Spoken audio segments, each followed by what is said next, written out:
Let's take a look at exercise 5.2.39. And again, this is a problem that's going to involve systems of linear equations in three variables. A person invested $6,700 for 1 year, part at 8%, part at 10%, and the remainder at 12%. The total annual income from those investments was $716, and the amount of money invested at 12% was $300 more than the amount invested at 8 and 10% combined. Find the amount invested at each rate. Okay, so we want to be very clear on what our variables represent. And notice a lot of times you can get a clue by looking at what you were being asked to find. So we're being asked to find the amount invested at each rate. So we want x to equal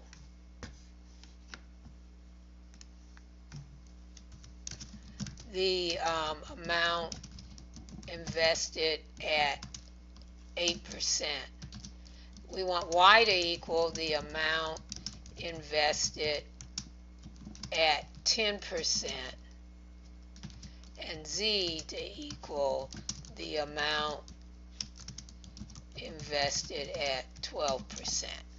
So we don't want to just say x equal 8% or y equal 10% or z equal 12%. We want to be accurate in how we describe these. So a lot of times what you're being asked to find will guide you on what to let your variables represent. I have that in bold font here. Find the amount invested at each rate. So that helps me to know what my x, y, and my z are. All right, so the person invested $6,700 for 1 year. So that means if I were to find the sum of the three amounts, that would be $6,700.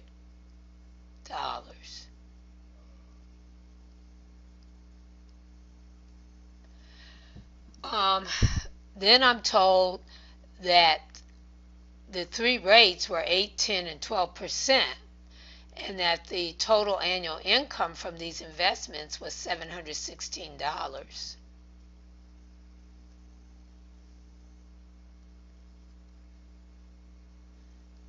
What that says is that 0.8 times x is okay. That represents the simple interest in 1 year that comes from the account that had a rate of 8%. And here I've written 80%. So I definitely want to fix that and make that 8%.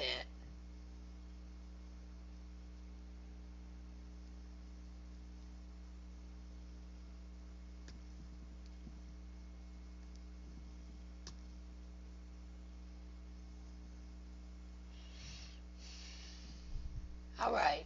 So the interest, the $716 in interest, part of that came from the account whose interest rate was 8%. The part of the money invested at 10% is y, but the interest from that for 1 year is 0.10 times y. Plus 0.12 times z. And that equals our 716 total annual income. And then we're told the amount of money invested at 12%.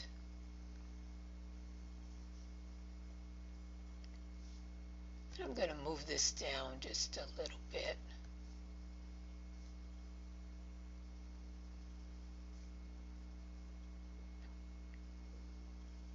So we're told the amount of money invested at 12% was, so that means z equals 300 more than the amount invested at 8 and 10% combined. Okay, so that's my third equation, and I am going to put that in the standard form for these types of equations by subtracting z and 300 from both sides. So then it becomes x plus y minus z equals negative 300. Okay, so we have our three equations, and let's choose to eliminate z first. And maybe you see why I say that, because here I have a positive z, here I have a negative z. The coefficients are already opposite on z.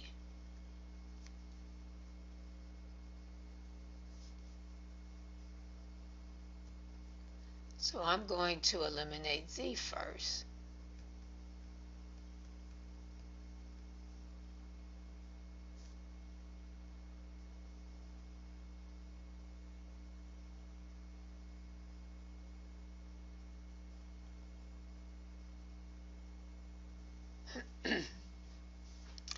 So I'm going to use A and C to eliminate z.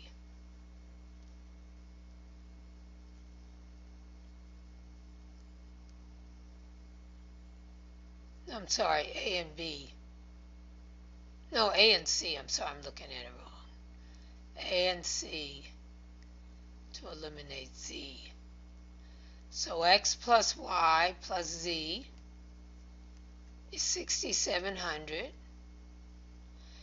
And I'm going to multiply the c. Oh, I don't need to do anything because I'm eliminating z, and those are already opposite coefficients. X plus y minus z is equal to negative 300.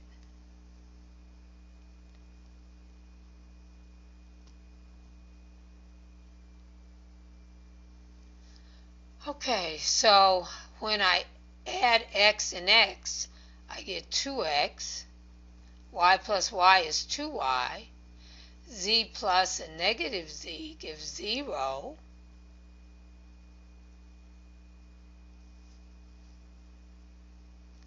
And 6,700 minus 300 is 6,400.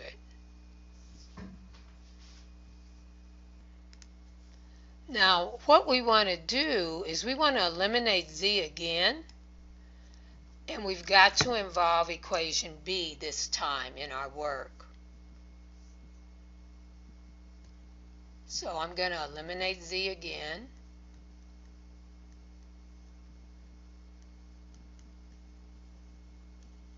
And I've got to use b. And I'm going to multiply b by 100 to get rid of those decimals. So when I multiply b by 100, I get 8x plus 10y plus 12z equals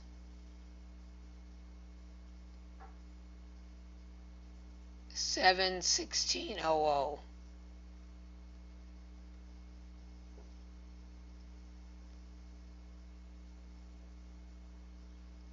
Okay, so I want to eliminate z again. So on equation C, I am going to multiply by a negative 12.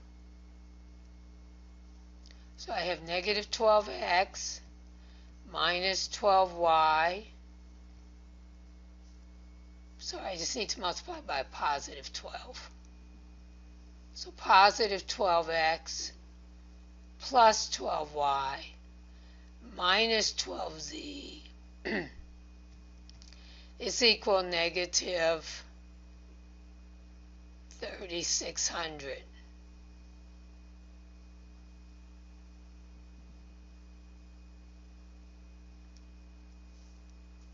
So let's add these together now, and our z's will be eliminated when we do this.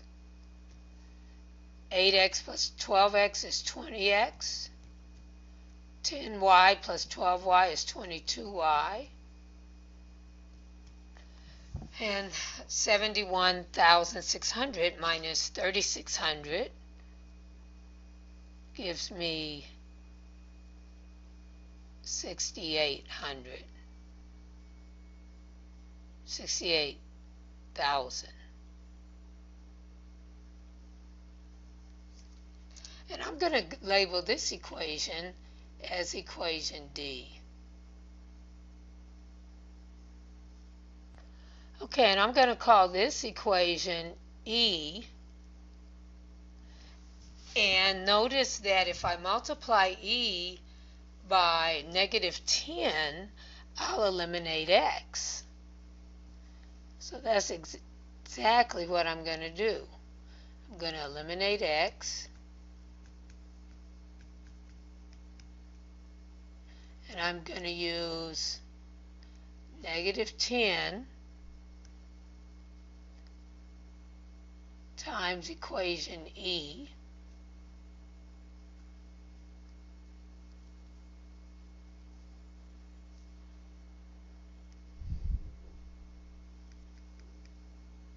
and so I wind up with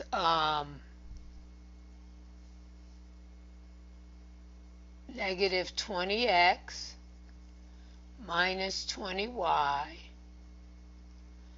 equals -64,000.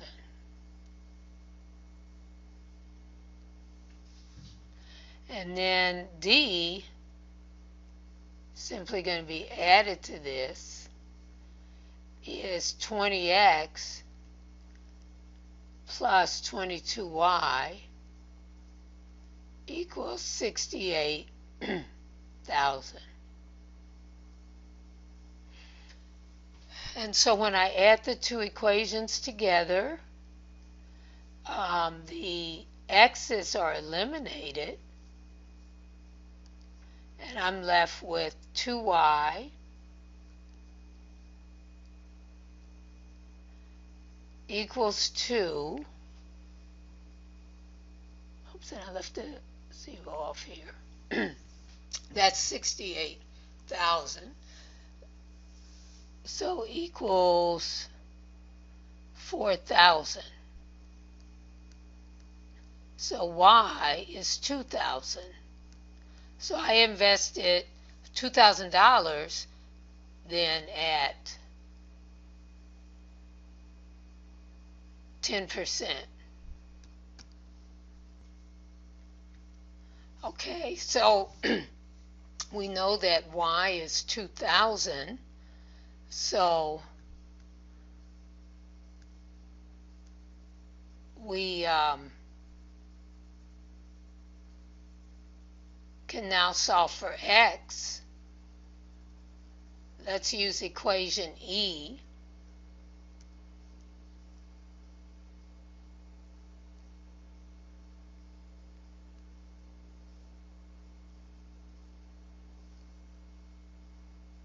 And we're going to use the fact that 2x plus 2y, and we're going to replace y with 2,000, is equal to 6,400. So 2x plus 4,000 is 6,400. If we subtract 4,000 from both sides, we get 2x is 2,400. If we divide both sides by 2, we get x is 1,200. So we know that $1,200 was invested at 8%. And now we can go back to equation A, and we can replace X with 1200, Y with 2000, and we're trying to find Z, and that sum equals 6700. So when we add 1200 to 2000, we get 3200 plus Z equals 6700. And if we subtract 3200 from both sides, we get Z is 3500. And remember, that was the amount invested at 12%. And to answer this in words, we can say that, remember our X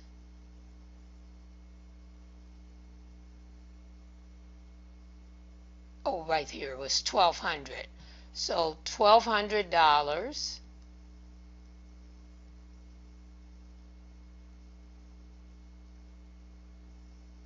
was invested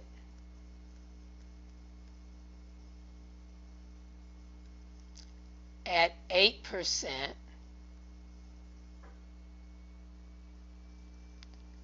$2,000 at 10%, and $3,500 at 12%. And so that would be my final answer to the problem.